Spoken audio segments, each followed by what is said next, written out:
Resesi menghantui Indonesia, bermacam harga kebutuhan pokok di pasaran bahkan sudah menunjukkan ketidakstabilan akhir-akhir ini.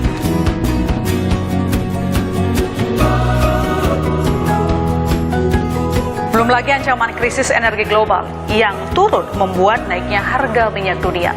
Lalu bagaimana antisipasi Indonesia ketika tahun politik sudah di depan mata?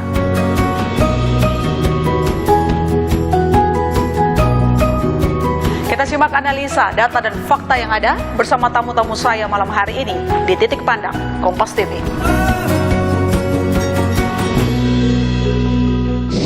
Assalamualaikum Pak Kiai Marsyadi Syuhud. Waalaikumsalam warahmatullahi Luar biasa. Kiai apa kabar? Sehat semuanya. Alhamdulillah. Dan kita semua alhamdulillah dalam kondisi yang baik semua, dan mudah-mudahan negara kita juga demikian. Amin, itu harapan kita.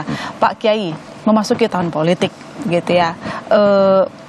Apa yang perlu jadi catatan atau apa yang perlu kita kendalikan berkaca di pemilu sebelumnya? Kita agak sedikit terpolarisasi gitu ya, beberapa kelompok. Bagaimana pendapat Anda? Ada 4 hal. Kita sebagai bangsa Indonesia dan sebagai pemimpin di Indonesia itu hendaknya kita merefer 4 hal ini. Bahwa dalam kitab Fiqhud Daulah, fikih tentang bernegara berbangsa itu bagaimana?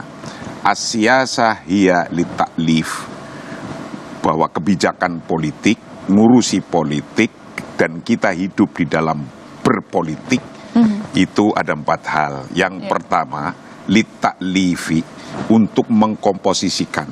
Mengkomposisikan itu artinya merencanakan, membuat program-program, mana yang utama, mana yang aulawiyah, mana yang lebih diutamakan, dan mana yang grade selanjutnya.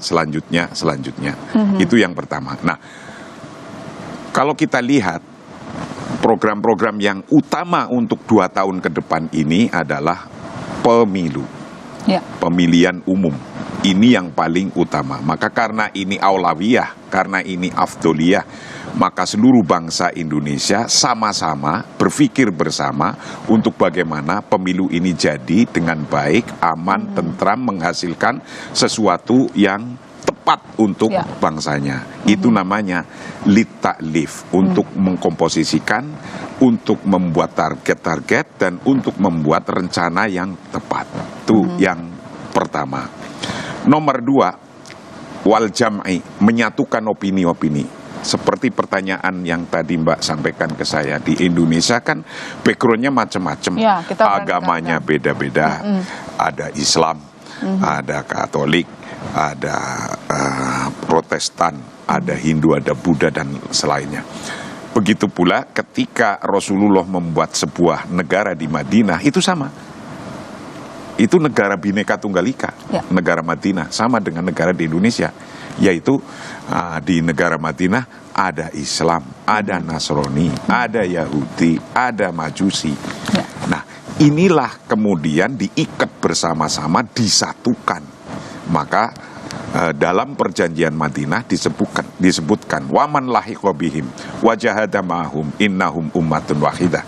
Barang siapa yang sudah sepakat menyatukan idenya dan mendirikan sebuah bangsa yang disepakati bersama-sama, negara yang sepakati bersama-sama, maka innahum ummatun wahidah. Mereka itu sudah bangsa yang satu. Betapapun tadi background politiknya, partainya wis bedo, bajunya beda, ada merah, ada kuning, ada hijau, ada putih, ada hitam. Terus culture-nya juga satu daerah dengan daerah lain sudah beda. Dari background yang beda-beda ini, maka step yang kedua wal jam'u, lil jam'i, untuk menyatukan. Selain menyatukan pandangannya, satukan ke target satu itu.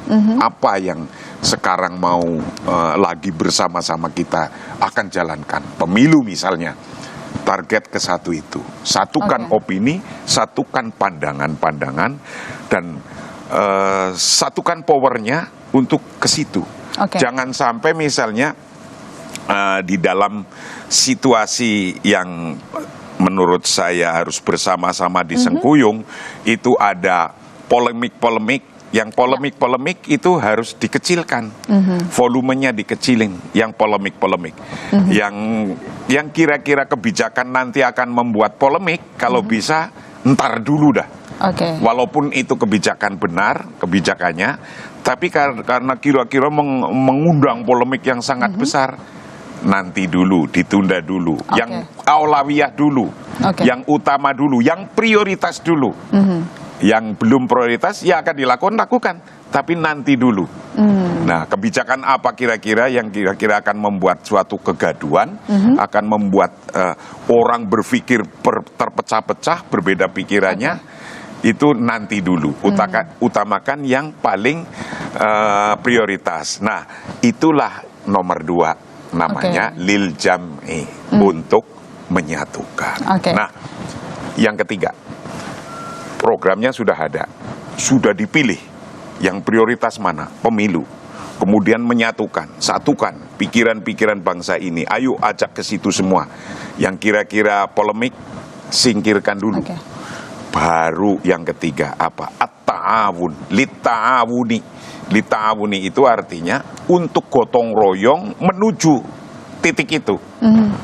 Semua lapisan masyarakat, baju yang berbeda-beda, partai yang berbeda-beda, background agama yang berbeda-beda, begitu pula culture dan model yang berbeda-beda.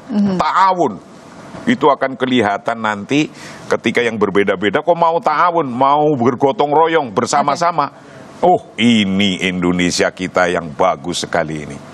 Baru yang keempat, wadobtiha.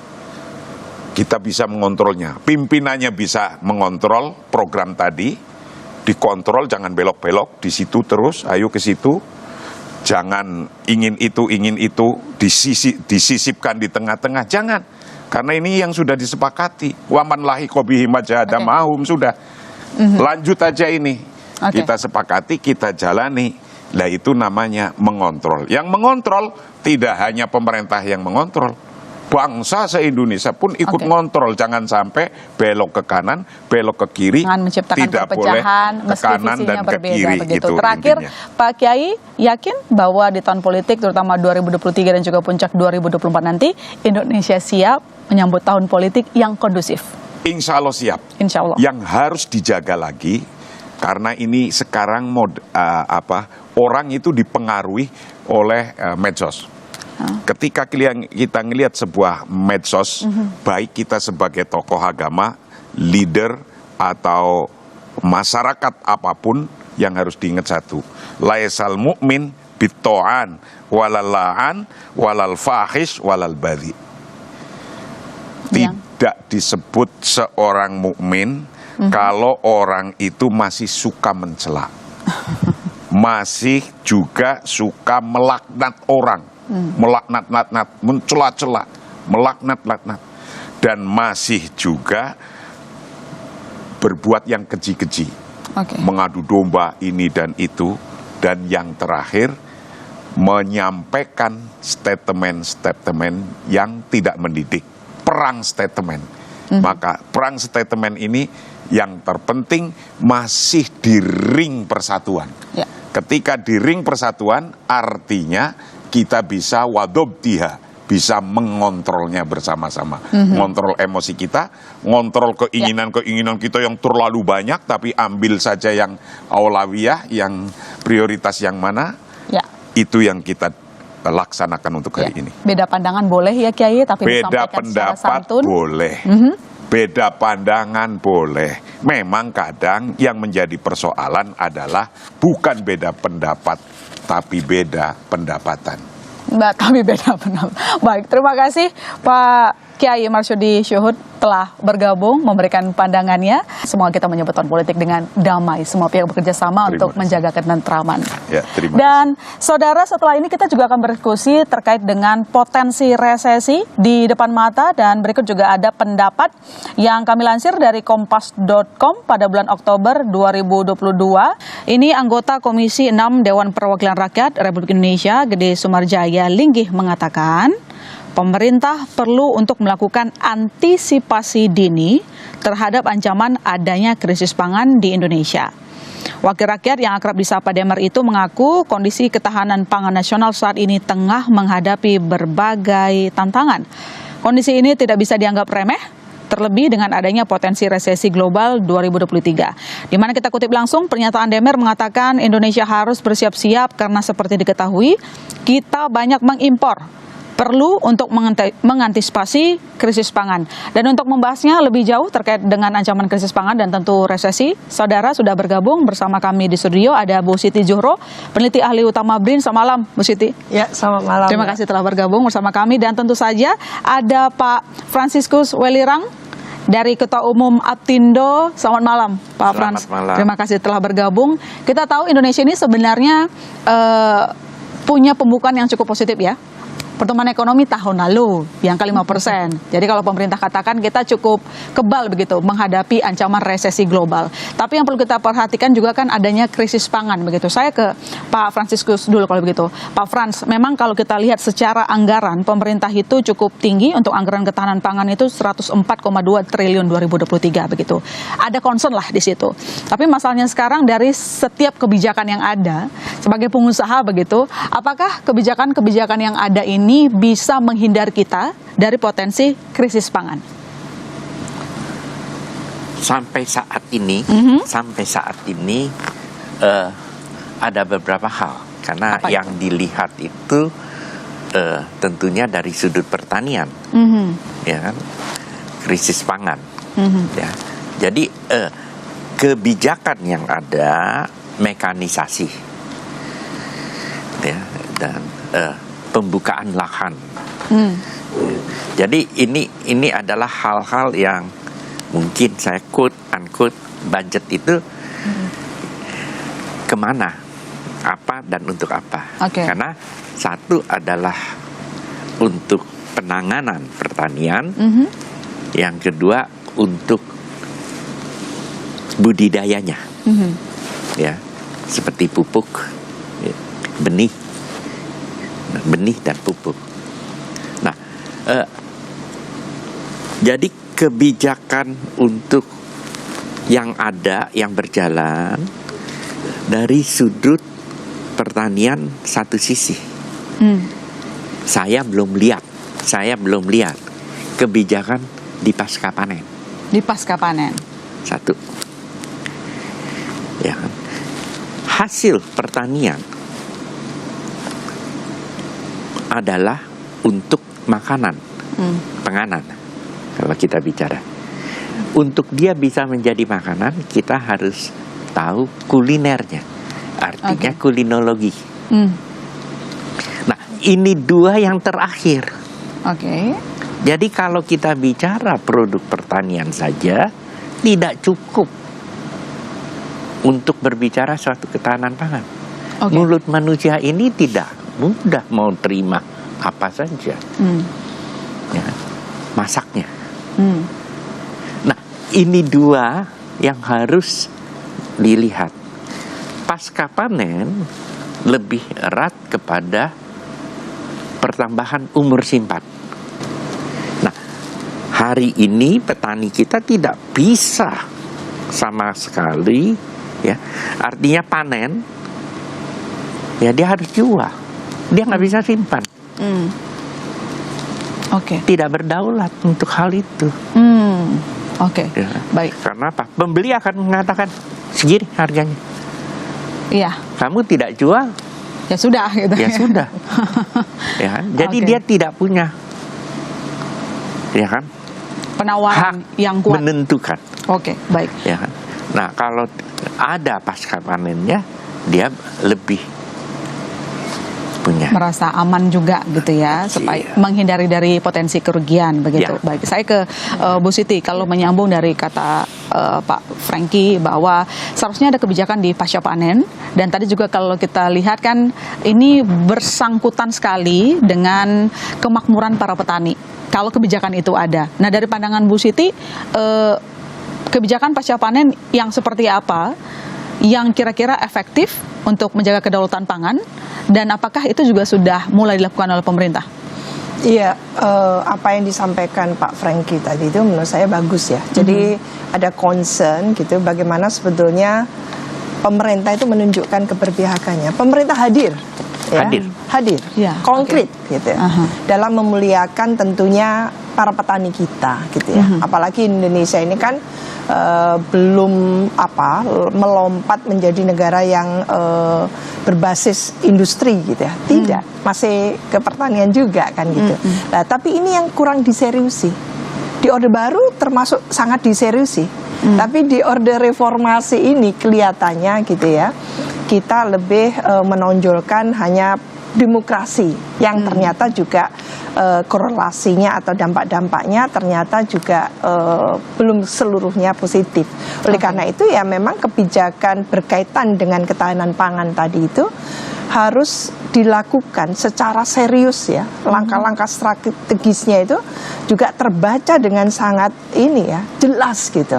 Nah, ini yang tidak hanya mewajibkan katakan ya pemerintah pusat kepada daerah dalam hal ini satu kebijakan tertentu seperti nanti bagaimana mengendalikan resesi gitu ya, karena jumlah daerahnya sangat banyak Pak Franky. Kita memiliki provinsi sudah ditambah 4 provinsi lagi, 38. ada 38 gitu ya.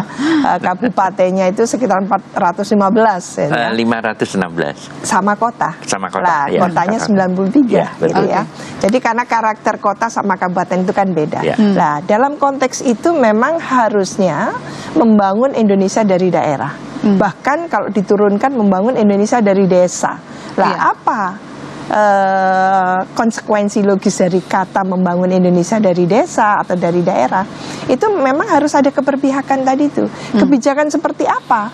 Lah, kalau Pak Franky tadi mengatakan kebijakan pasca panen itu, jadi para petani kita itu paralyzing gitu ya, tidak mampu untuk mempertahankan gitu kan hasil-hasil yang sudah diproduksi tadi itu untuk jangka yang tertentu.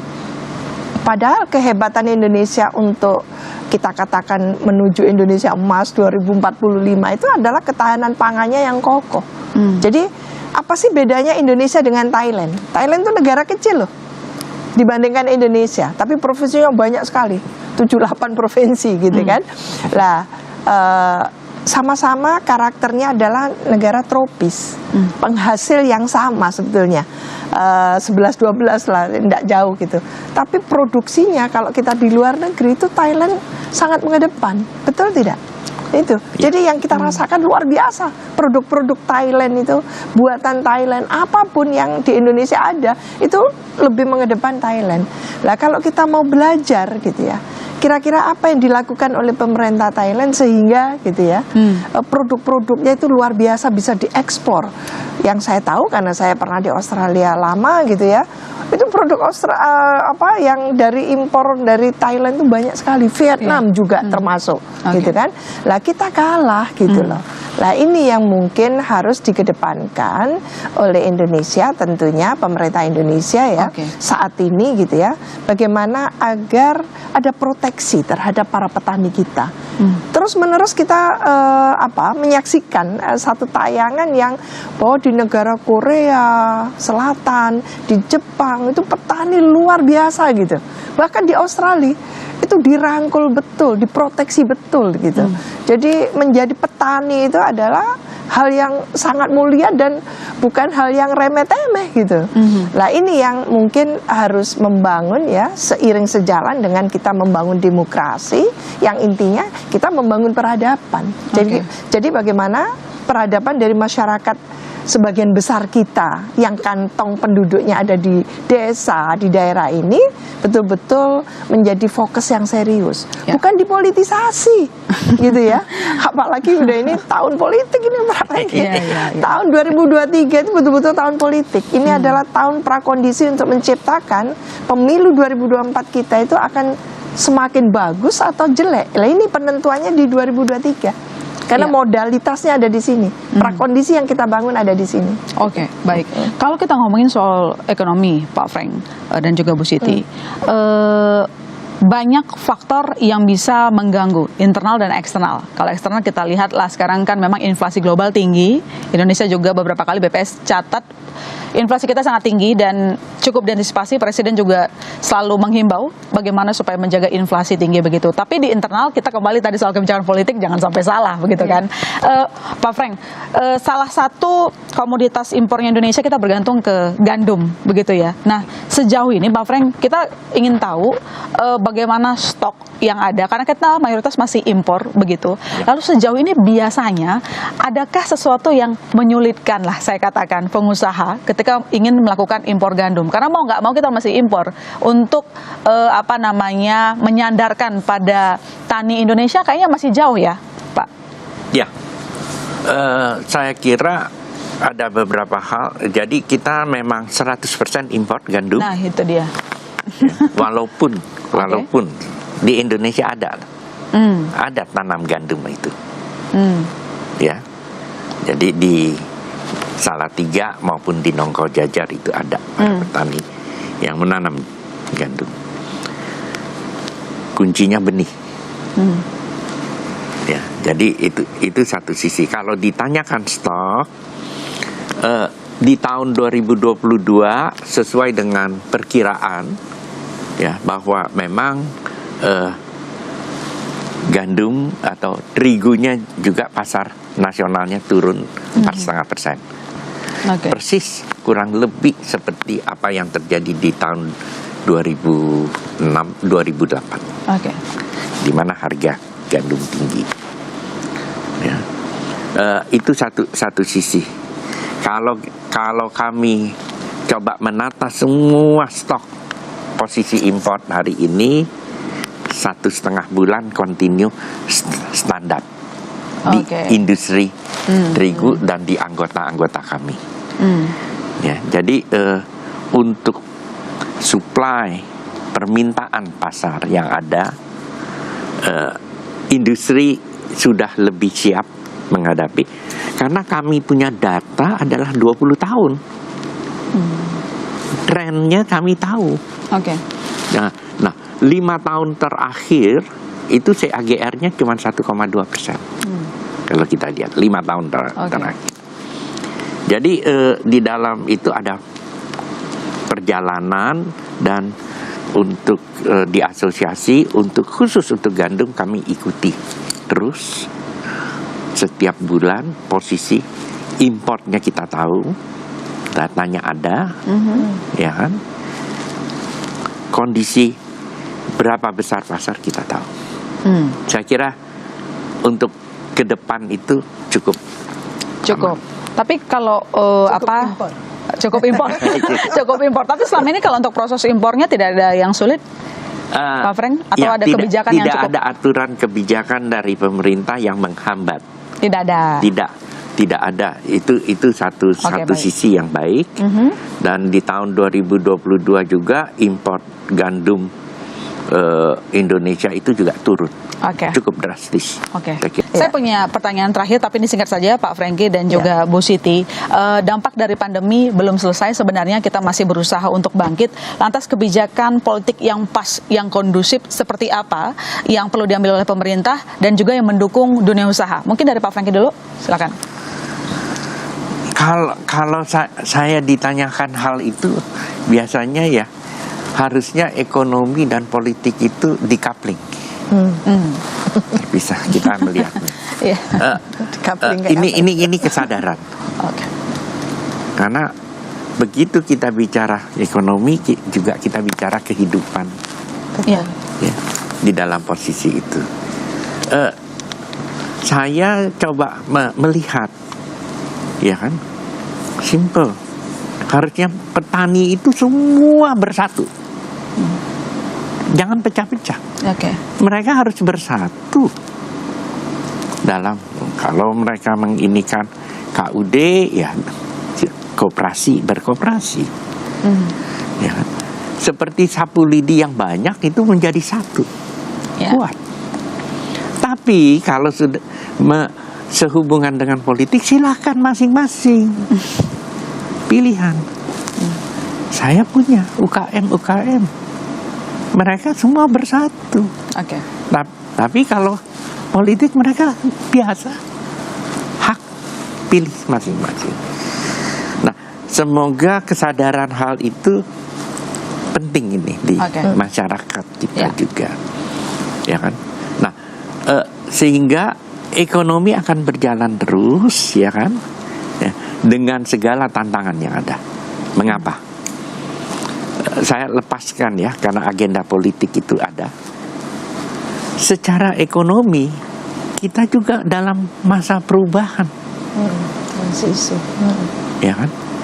Dari ekosistem ekonomi tradisional, kalau saya katakan tradisional lama, kita menuju suatu perubahan kepada ekosistem digitalisasi.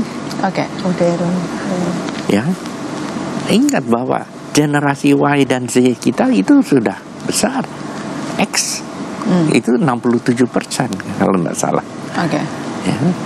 Nah, ini merupakan tantangan karena mereka makin hari berjalan dengan digitalnya. Oke. Ya. Sehingga saya kira decoupling ini sangat penting, ya kan? Oke. Kesadaran. Oke. Ya.